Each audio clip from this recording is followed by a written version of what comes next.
აი მე ერთი რამე მინდა რომ თქვა. აი ხوار გონია ვინმეს რომ სამშობლოს სიყვარულის მისთვის თავგანწირვა ეს მარტო ქართველები ჩვენი რაღაც აღქირებაა და ჩვენს გარდა არავის არ უყვარს სამშობლო და არავინ არ წირავს მის გამო თავს.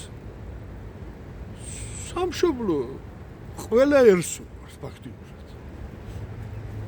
და კაცობრიობის ისტორიაში ჩემი აზრით არ დარჩენილა არც ერთი გამოჩენილი პიროვნება გენიოსი, რომელსაც სამშობლოს შესახებ თავისი აზრი არ დაეფიქსირებულს.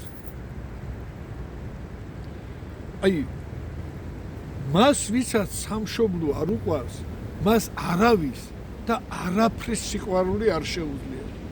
გენიალური ინგლისელი პოეტი ჯორჯ ბაირონის სიტყვები. სამშობლო ერთადერთია, რაც აერთიანებს ყველაფერს, რაც ყველასათვის ძვირფასია. მჭერმეტყოლობის ევერესტია, ტულიო ციცერო და ერთ-ერთი ყველაზე დიდი დემოკრატი, რასაც ნამდვილი დემოკრატია. სამშობლოს სიყვარული ცივილიზებული ადამიანის უპირველესი მოვალეობაა. ნაპოლეონ ბონაპარტე. და მე მინდა კიდევ ერთი გამოჩენილი ადამიანის სიტყვები შემოგთავაზოთ. ეს ცნობილი ებრაელი მწერალი კლოდ ბერნია. სამშობლოს სიყვარულს საფეხურები არ გააჩნია. ვინც ყველაფერს არ აკეთებს მისთვის, ის არაფერს არ აკეთებს. ვინც ყველაფერს მას არ უძღვნის, ის ყველაფერზე არ შეუნება. მასო უკეთესად ვერ იტყვი რა, მართლა არ გააჩნია სამშობლოს სიყვარულს არ ახასიათებს რაღაც პერიოდულობა, სეზონურობა და ამედის ცვალებადობა. აი ზუსტად ასეთი სოფხედულობის და რო არიან ებრაელები, ამიტომაც აქვთ ასეთი ძლიერი სახელმწიფო და ასეთი სოფლიოს მართავს ფაქტიურად მათი ლობი. და მე მინდა გავიხსენო, აი როგორ ვთქვა, აი განა მარტო შოტლანდიის, არამედ საერთოდ დასავლეთი და საერთოდ სოფლიოში ერთ-ერთი ყველაზე უფრო დიდი პატრიოტი, თავგანწირული ეროვნული სულისკვეთების პიროვნება უილიამ ოლესი, შოტლანდიელი უილიამ ოლესი. 1297 წელი წარმოვიდგინოთ სტერლინგის ხიდი ერთმანეთის წინ დადგენ ორი საომრად გამზადებული ჯარი. ერთის მხრიდან დაახლოებით ორჯერ უფრო მრავალრიცხოვანი ინგლისელების ჯარი, არ ვიცი რა, სულ ამ ჯარში რკინის, ყველაფერი რკინის აქვს, თვალები უჩათ მარტო. აი განა მარტო ქვეითებს და მხედრებს. ცხენები სულ რკინაში არიან, ჯავშანში არიან ჩართული. საპირისპიროდ თითქმის ორჯერ უფრო მცირერიცხოვანი შოტლანდიური ჯარი.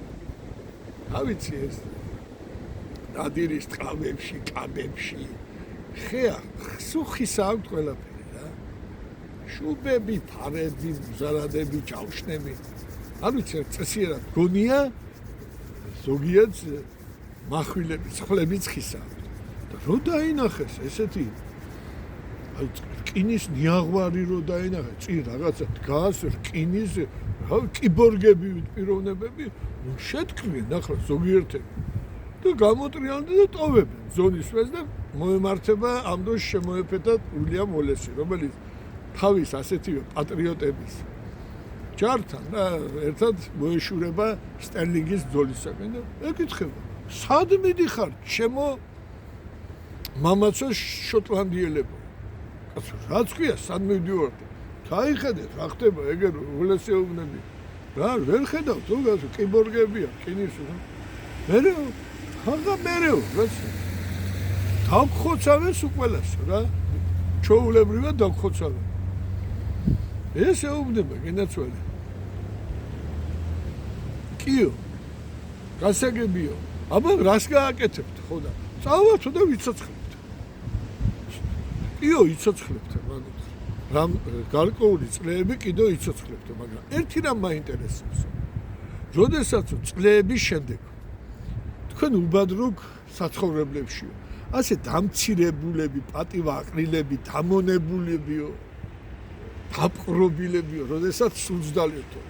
ნუ თუო არინატრებდითო, რომ მთლიანი ეს უბადრუკა გატარებული წლებიო შეგეძლოთო, გაგეცვალოთო იმ წუთებზე, როდესაც თქვენ აგდგახარდო. მამაცი ამაყი შოტლანდიელებიო. გახართ შოტლანდიის მიწაზე, შოტლანდიური ცის ქვეშო და შეგიძლიათ პირდაპირ უთხრათ მტერსო, რომ თქვენ შეგიძლიათ წაგვართვათო სიცოცხლე. მაგრამ ვერასოდეს ვერ წაგვართვეთ თავისუფლებას, ვერ წაგვართვეთ შოტლანდიურ მიწასო და იმ დღეს აი ისტორიული გამარჯვებას მიაღწიეს შოტლანდიელებმა, კუდით ქვა ასროლიეს ინგლისელთა ჯარს. ასე არ ჯობია ჩემო ქართველებო? აი ვანახოთ ჩვენ ხო დავით აღმაშენებლის შთამომავლები ვართ, დემეტრე თავდადებულის, გარკვეთის ერისთავების, დავითის და კონსტანტინეს, ქეთევან წამებული შთამომავლები ვართ. აი მე ასე არა ვარ, ასე რამ მოგვიდუნა ასე სამშობლოს სიყვარულის ზნობა, აი რამ რაღაცა რა გვჭირს ჩემამდე არ დადის ესე რამ შეგვბორკა, რამ აი მე ხანდახან ისეთი წარმოდგენა მჩება, რომ ჩვენ რეალობას სავსებით ვართ მოწყვეტილი და რაღაც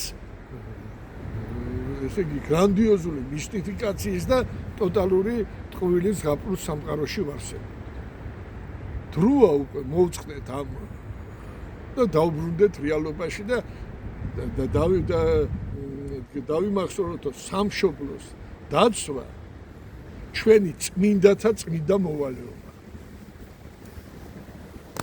ხო და რომ ჩვენ თუ არ დავიცავთ ჩვენი სამშობლო და ჩვენ შთამომავლებს, აგერ ილიას სიტყვებია, ხო? ილია მარკეს.